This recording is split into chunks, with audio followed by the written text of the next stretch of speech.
You guys, welcome to number 7 of the Derby Career Mode Live, and to start off this episode we're going to go straight into this game against Stoke City. It is our second game of the season. The first game was against Arsenal. It was in the first episode of this season, so if you missed that, make sure you go back and watch that, because the team, as you can see there, has completely changed. We've only got about 3 or 4 players from last season, so we've really spent a lot of money and used our money quite well, to be honest. Like, we've made 1, 2, 3, 4, 5, 6, and then there's a few signings on the bench, 7, 8.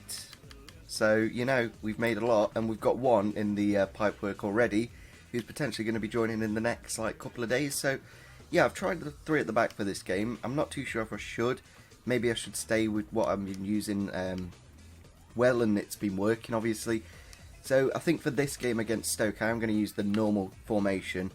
But when we come against one of them easier teams, maybe like a Bournemouth or something like that, I'll try the 3 at the back and I'll see if it works. So into the lineups for today's game, they've got Jack Butland in goal. Obviously a very good goalkeeper, was on loan a couple of seasons ago at Derby. Peters, Muniesa, Mark Wilson, Bardsley, Shaqiri and Arnautovic out wide. Whelan and Mbula, who looks really good, that Mbula guy, he looks incredible. Stephen Ireland, and then Mame Bam Juve up front. So it is a very good team, and it is a rainy night in Stoke, so it's going to be an interesting one. Oh shit, I've just unpaused it. Oh no, Juve, he's got the goal there to make it 1-0. Not the best of starts, to be fairly honest. Oh, as if that's gone in. That's, Kia with the block. He, faintly hit his foot, and then, dunno, maybe we should have saved that, but yeah, it was a little bit unlucky there. And I think that's game over, really. Not the start that we wanted to this episode, but we did really well in that first episode, to be fair. To get the 3 points against Arsenal, that was pretty good. And there's full time. Unfortunately, we have not won at the Britannia Stadium today, but thinking about it, we did really well in that first episode. They did do quite well, Stoke, as well. So it shows that we are on the right difficulty, that we got a little bit lucky against Arsenal. It was probably down to the rain. On a clear day, I play a lot better. On a rainy day, it's really difficult to play. So as you can see there, Brighton have accepted the 3.9 million for Scott Carson. Obviously, we bought Jamie Vardy off them. I don't really mind that we're selling them to rivalish, but they're not really going to be included in this career mode till next season if they do get promoted.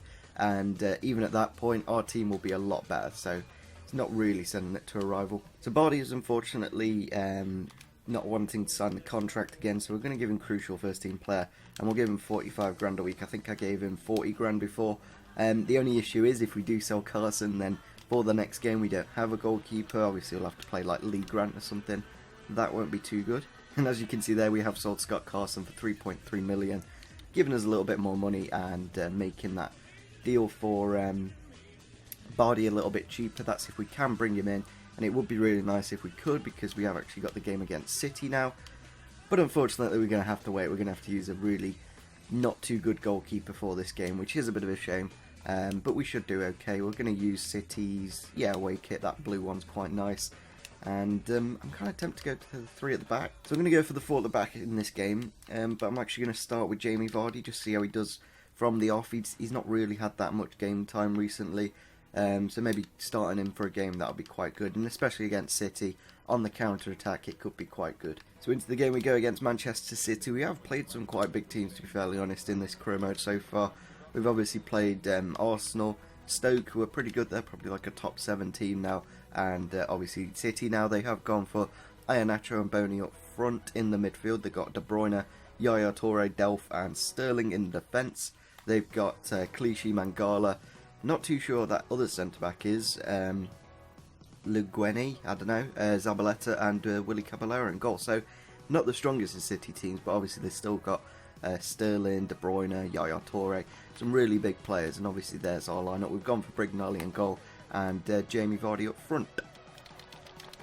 Jamie Vardy, there we go, he's got his goal against Manchester City.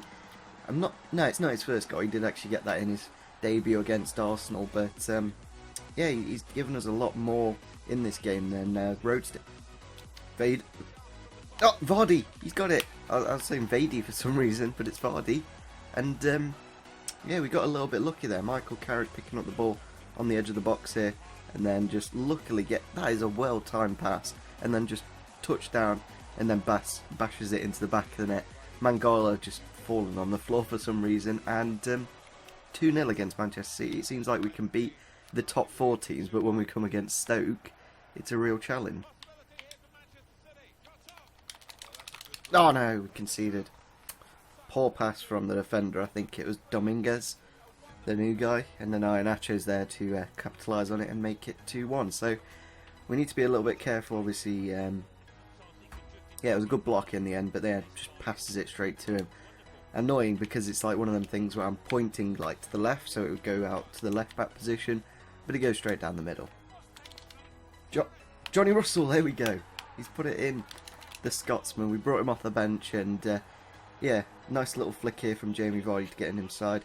Then the ball into the back post was intercepted, but Carrick was there with the ball across, and then a lovely cheekily finish from Johnny Russell. Probably one of the most tightest of goals in terms of angles, and put us back into a 2-goal lead here for Johnny.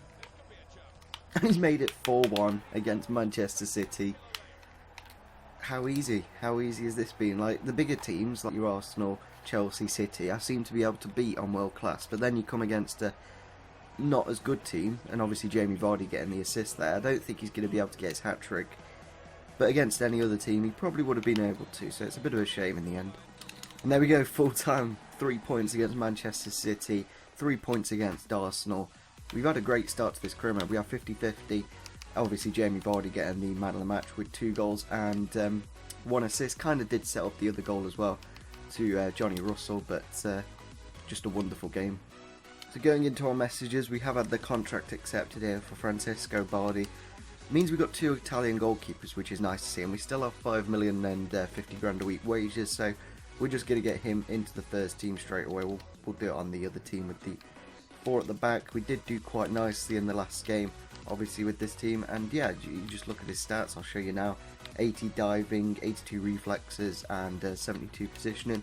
Quite good stats, and he's only like 24.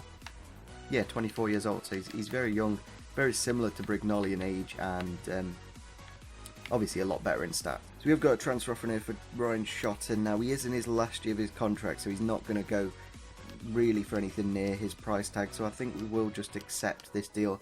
He's on 20 grand a week wages. I doubt we're going to be able to get rid of him if we don't get rid of him now.